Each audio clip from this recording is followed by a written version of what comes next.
Good morning, Lit 11D students. Thank you for participating so well on our online discussion. We'll be doing that quite frequently. Obviously in class we would be doing small group discussions, and then I would talk to the whole group and people could add their comments. So this time obviously we're going to have to do it online. So a couple things came out of reading what you wrote, and there seems to be a few people that are not understanding the setting of the novel. Okay, so way back when we first started learning together, we did that Sherman Alexie short story, and he did lots of research on Native American issues, including what it's like to live on a reservation.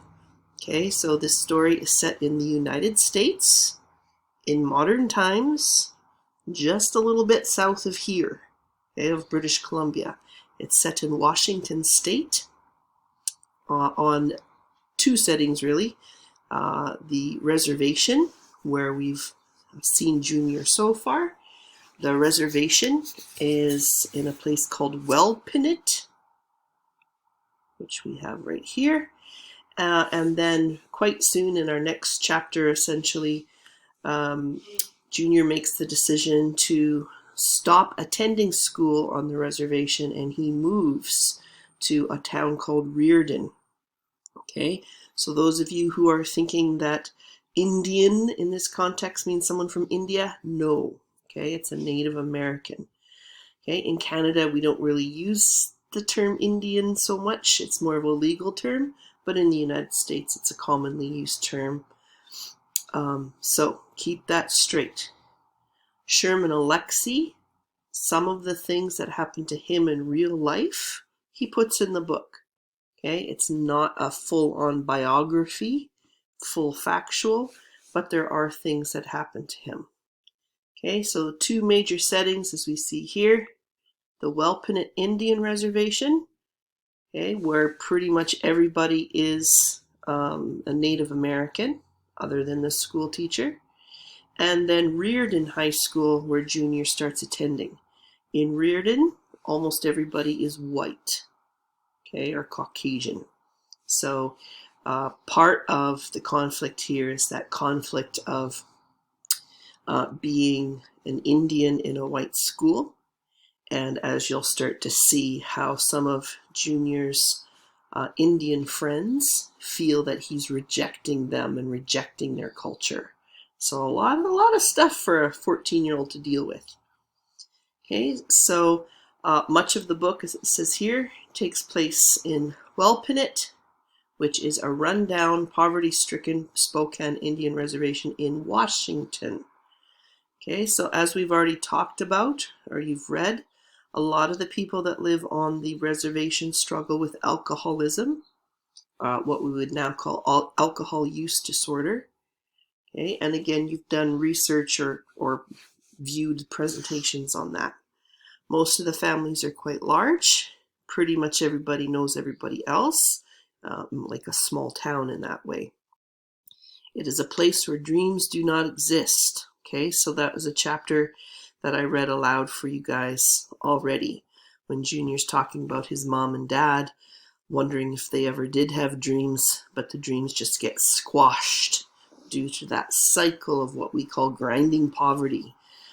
People feel defeated. Okay, it is assumed that you are born there, grow up there, and die there, and that everybody is the same. Okay, so when Junior kind of breaks out of this pattern, it's very significant. And in terms of the hero's journey, right, that's him leaving his quote-unquote normal world, and he crosses the threshold, he leaves his community, and he enters the new world, the strange world, the world of Reardon High School, where he is the only Indian.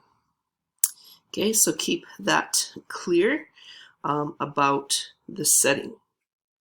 The other thing that came up in the discussions that showed some lack of understanding is the condition that Junior was born with. And again, Sherman Alexie, he was born with this condition as well, something called hydrocephalus. Okay, really means water in the brain. Nowadays people call it hydrocephalus. Okay, so Junior makes an analogy. He calls it grease in his brain, and then some of you in your discussion went on talking about grease. Okay, I just want to make sure you know that this is a real condition. It's relatively common in newborns compared to other birth issues. Okay, so a long time ago, if someone was born with this, they would have a very difficult life and they might even die as a baby, just like Junior almost died from the surgery. So here, this is what a baby who's born, it's what we would call normal. The brain, there's these cavities within our brain where our cerebrospinal fluid collects, and this fluid circulates in our heads and goes down into our spinal cord. Our body makes just the right amount of CSF every day, and we absorb it. So our bodies are completely circulating it and absorbing it in our brain and spinal column. Sometimes something happens that blocks that system, and even now there's a lot of different causes for it in newborns. Different things can cause it. Okay, so in the time when Sherman Alexie was born, and of course now babies who are born with this condition, they can do surgery now to help them. Okay, so brain surgery obviously is a big deal. In the case of Sherman Alexie real life, and his fictional character Junior almost died from the surgery. Okay, and then had many years of seizures. Okay, so just be aware, he was just making an analogy, a metaphor of grease. It's actually fluid. And then the settings. Okay, these are Native American Indians, not people living in India. Thanks.